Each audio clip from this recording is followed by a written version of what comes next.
So the reason why I wanted to cover this topic, what I would do as a brand new coach, is because I think I'm kind of testing the waters in here. I have a feeling there's a lot of new coaches in here because in the member request questions, a lot of people, when I asked like, what do you want to learn about content marketing, or what are you struggling with? A lot of people said everything. So I'm going to take that as we have a lot of new coaches in here, or like beginner entrepreneur women in here. So that's why I wanted to cover this topic, to see if this resonates with you guys or if this is helpful, because a lot of stuff that I talk about, I realize can be kind of advanced for some of you women in my group. But so yeah, we'll just see what really helps you guys out. Let me know. Hey Donna, how are you? So here we go. If I was starting out as a brand new coach, and some of these things I had to learn the hard way. Some of them I luckily had some peers that had gone through it before and helped me out. But the first thing I would suggest you do, maybe kind of obvious to some people, may not to others, is get a coaching certification. If you are in this group right now, I have Instagram right here, but I also am talking to my Facebook group. So if you're not in there, get in there. If you do not have a coaching certification and you are just brand new and you think you can just go in there and start coaching people through really difficult, insecure issues, you could really cause a lot of damage, and it's going to hurt your confidence as well, because when you are dealing with such sensitive topics and you don't really know how the coaching techniques work, it can be really, really detrimental to your brand and to that person's life that you are coaching through. And coaching classes and programs teach you so much. I mean, the one that I took, I thought like, hey, I am always the person somebody comes to, like my friends come to whenever they need advice or they need to be told what to do. And I just thought, you know what, I could definitely be a coach. No, I went through a certification program and I quickly realized that it is not about giving out advice and telling people what to do. It is about asking the right questions and helping them figure it out on their own. It is a lot more difficult than people think. And I am not saying if you already have a certification, or if you've been through your programs, or if you are totally qualified in this group, do not think that I'm saying you need to go get another certification, because that is not what I'm saying. A lot of people use that as a crutch when their business isn't working or they aren't confident enough to get started. They think they just need to go get another certification, and they kind of fall back on that as an excuse to not start.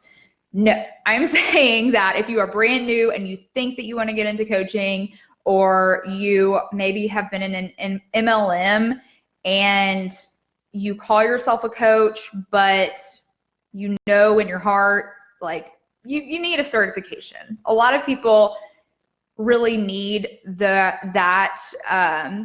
techniques and that education to make some real changes in people's lives. And this is always going to be prevalent in your life. You're going to want to evolve. You're going to want to learn the new techniques that are coming out that you can really help your clients with. Just always evolve and educate yourself on your craft so that you can not perfect it, but you can stay on top of things and you can really make a difference. And I think a lot of you in here are like that. I think a lot of you in here are very serious about it. So I applaud you. But if you haven't gotten a certification yet, go do it. My recommendation is the University of Wellness. If you haven't checked it out, I'll send a link. I'll drop a link in this video. So maybe an obvious one to some of you, but that's my number one. The second is ask for help. I was very lucky that I had a friend who had started his own business and grew it to make a lot of money very quickly. And he was there to guide me through what I should probably be doing next, and the technical stuff and the creative ideas, just trying to, you just need someone to at least just talk to about what you're going through, and find a support system, and find a support system before you even get started, because I am telling you right now that it is going to be an emotional roller coaster, and you are going to feel very lonely at times. And I know that sounds dark and probably not the most exciting thing that you want to hear, but I wish I had known this earlier. Luckily, again, I had very supportive roommates. I was in California, so I was kind of surrounded by a lot of very entrepreneurial people. But ever since I've moved back to Alabama, I'm so happy that I was in that environment in the beginning, or else I would have packed up my shit and quit doing this altogether, because your family probably won't understand what you're doing. They will want to support you, but probably not in the way that you need at the moment. And the last thing you need to have happen is that like initial just punch to your confidence in the beginning. You need to really set up a firm foundation of who you can go talk to when shit hits the fan, and who you aren't going to go talk to. Because let me ask you this, if you aren't able to, let's see, pay a bill one month, or you are worried about not getting any clients that month, and you call your parents who think you need to automatically quit and go back to your 9-to-5 job, how supported are you going to feel, and how excited are you going to be to get back in there and start doing some work again for yourself? Not very. So if you're not a part of like a membership or a mastermind, honestly, you can join Creatrix Container. I would love that. But if you don't join that, join something else. Find a community of like-minded people that you can go to and say, look, this is what I'm dealing with. What would you do? How did you get through this? Blah, blah, blah, blah, blah. Because trust me, it's going to get tough sometimes. I'm not going to sugarcoat it. Hey, McKenna. All right. Set yourself up with a support group. Don't quit your day job without a plan. That is what I did. And went through quite a bit of savings within the first year. I did replace my full-time salary within 3 months, but I was also living in California, and it was very expensive, and I had my business expenses. And don't quit unless you have a backup plan. Luckily, I had started, the wheels were turning. I started my blog. I kind of had an idea of what I wanted to do. I was researching, getting in contact with people to see what I could do on the side. But when you are in a rush to make money, then you miss the most important part, which is the business development part. So this is the next thing I want to talk about. God, am I talking really fast? Sorry, I get all excited on these lives and then I lose my voice. So the most important thing, that's why I want you to take it slow in the beginning and not just drop everything and be in a hurry to like make money and just do everything at once, because you want that strong foundation. You want to really understand what you want out of this business, and you're going to test it and you're going to realize things later on. You're going to evolve, but you really want that firm foundation. And what I mean by that is you want to really get to know yourself. And you may think like, okay, I'm with myself every single day, Caroline. Like, I know myself. Entrepreneurship will uncover some shit that you did not know about yourself. You are about to learn stuff that maybe you wish you never knew about yourself. You're going to realize what you're good at, what you're not good at. It's really a self-discovery journey on crack. It is like therapy, but fast forward 3 times. It is crazy how much you're going to grow and learn about yourself over the next few years. But in the beginning, you want to get ahead of that. What I suggest is start tracking your lifestyle, especially if you're like me and you have like some sort of like chronic illness, or you just don't know how you're going to feel from one day to the next. You want to structure your business around your lifestyle and your health needs. And instead, if you jump straight in, you quit your job, you're in a hurry to make money, you are going to put others first. And that's where you burn out really, really quickly. Because take it from someone who was burning out every 3 months and was really not treating herself very well.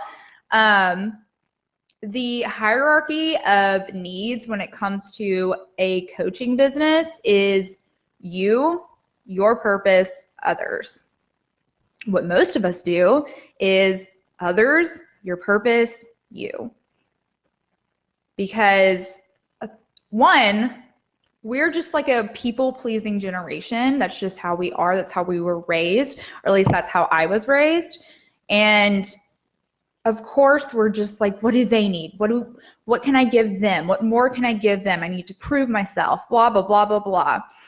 That's not healthy. And then a lot of people confuse your purpose with your needs. Those are 2 separate things. You need to make sure your cup is full, that you have had enough sleep, that you are eating right, that you are scheduling things around your time, because your time is important. You are very important in this factor, in this whole equation. You are this equation. So don't get it mixed up. It is you, your purpose, others. So make sure you are putting that firm foundation and laying that down before you really get pumping and start putting things in place, because it can tumble down very quickly. Trust me, I have learned the hard way. And if you have any questions, let me know. So once you have that foundation and you understand like how you want your schedule to look, how much money you need to make to maybe replace your full-time job, maybe you need to talk to your boss, your current boss, and see if you can switch to part-time. I know a lot of you maybe work in an office, but you'd be surprised how understanding bosses can be. I have had some real shit bosses, and there are a couple that I probably would have never gone to about this.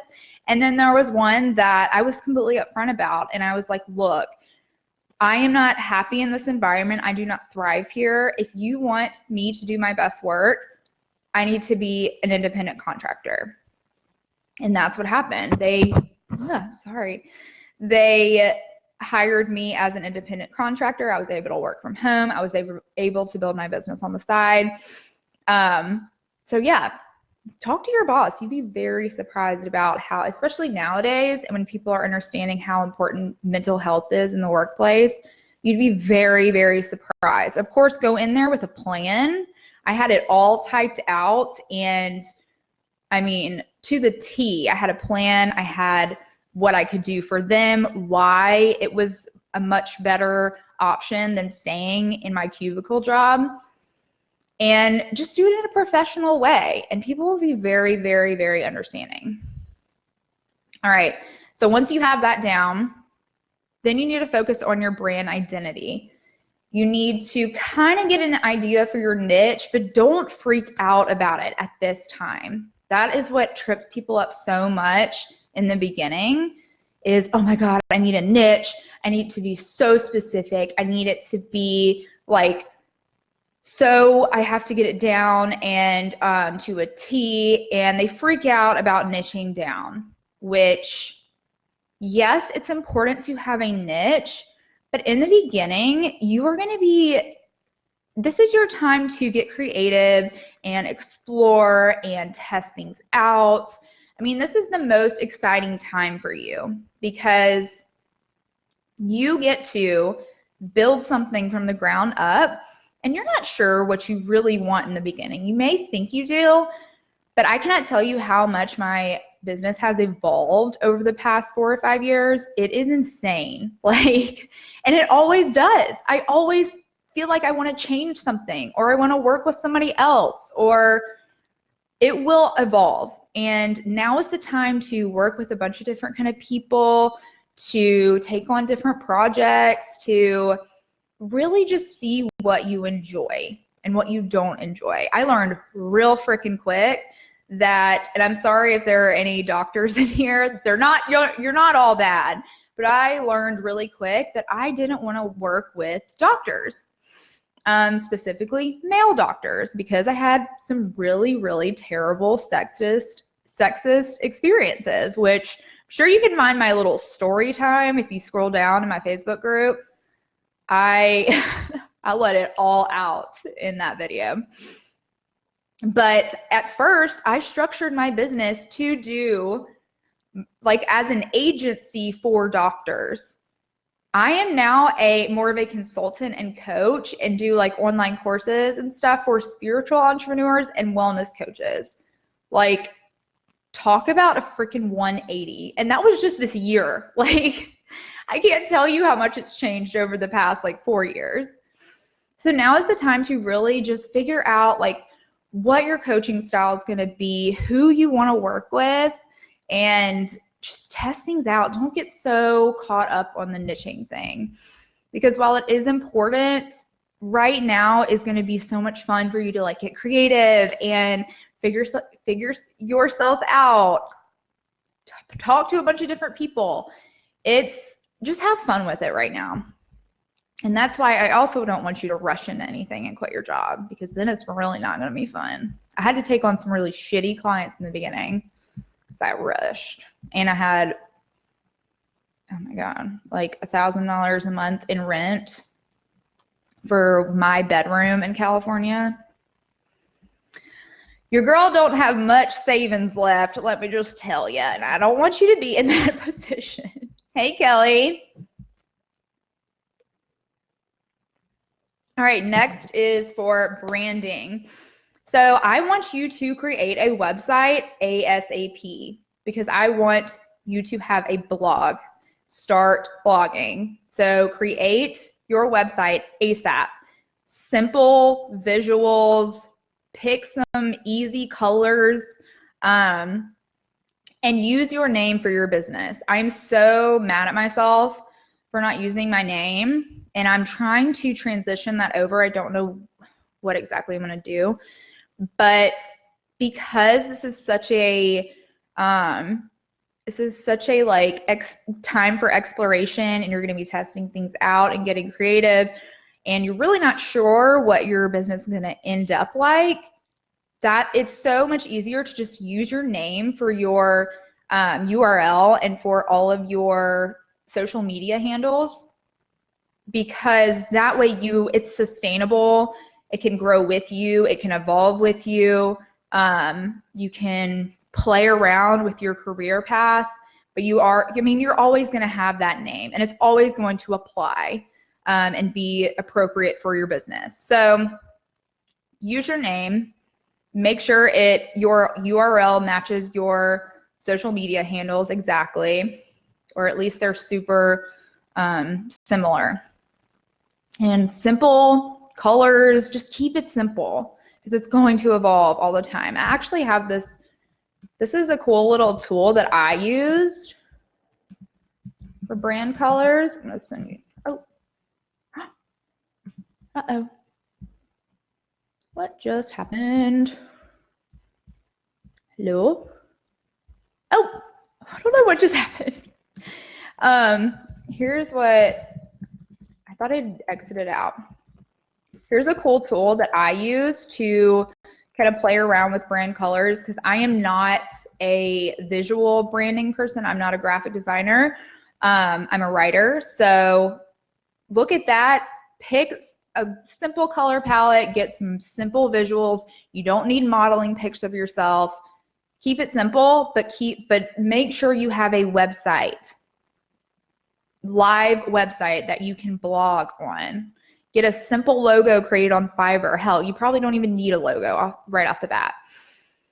Just keep it simple, but make sure you have a website. And then the next thing is start creating. You want to document everything. Even if you're just going through your certification program, document it. Talk about the things that are interesting to you. What stands out to you during your certification program? Announce to your audience that you are going through a certification program, because then they understand once you get out, there are people waiting to work with you, or you're just building a portfolio. And if you ever have watched Gary Vee, I haven't watched him in so long, but he has started this wave of content is everything. Make sure you document everything, because it's kind of like keeping a diary and being able to look back. One, it's like being able to look back and see how much you've grown and being able to document your ideas, but it's also about building that equity online. Like I always say, ads are like renting an apartment, but creating content is like buying a house online. You're building equity. You're building your portfolio. And the sooner you have a website with content on it, the sooner Google will start ranking you. So keep that in mind. I really want you to start creating. And I mean, having a blog is like having a journal. And I mean, how many of you have kept a journal and have noticed how beneficial it is for you to come to conclusion, to solve problems, to explore new things, to come up with new ideas? I mean, you will evolve so much faster if you document everything. So just start creating. And then finally, start making money. Don't try to trade free work for experience. I'm so against this. Of course, in your certification programs, you'll probably trade off with your partners and stuff. So obviously that's beneficial. But when you get out there, you can, offer your packages or whatever for a much cheaper price to really get people in the door, but do not do it for free, because that's not helping anybody. One, you're not challenging your clients to actually step up to the plate. You're not holding them accountable. So, how many of you, if you paid $50 a month for your personal trainer, how likely would you be to skip that? Or, if you were compared to paying $300 a month, you would be much more likely to skip out on your workouts at $50 a month. If it was $300 a month, you're like, shit, I really got to go. I really got to get my money's worth. So think about that, especially if you are feeling guilty about charging. You are allowing your clients to rise. So holding them accountable is really important. So even if you just start out with a lower price, make sure you are getting money in exchange for your services, because you're worth a lot more than that. And also make sure you're getting testimonials from those people. If they are at a cheaper price, make sure you are getting testimonials, because that is everything. Building your, what is it called? Social. Y'all, this happens all the time. I can never remember words. Your reputation, or I can't remember. But building your reputation online is really, really important. People look at reviews like crazy. I knew I do. I research the crap out of things before I invest in them. So make sure you're screenshotting texts from clients, you are screenshotting messages. Make sure you're getting testimonials every step of the way. All right. Hopefully this helped. Do you have any questions? Make sure you get into Creatrix Container because our first call is tomorrow, and then the price is going up. So hopefully this helped. And if you have any questions, let me know. Hope y'all have a great week. Bye.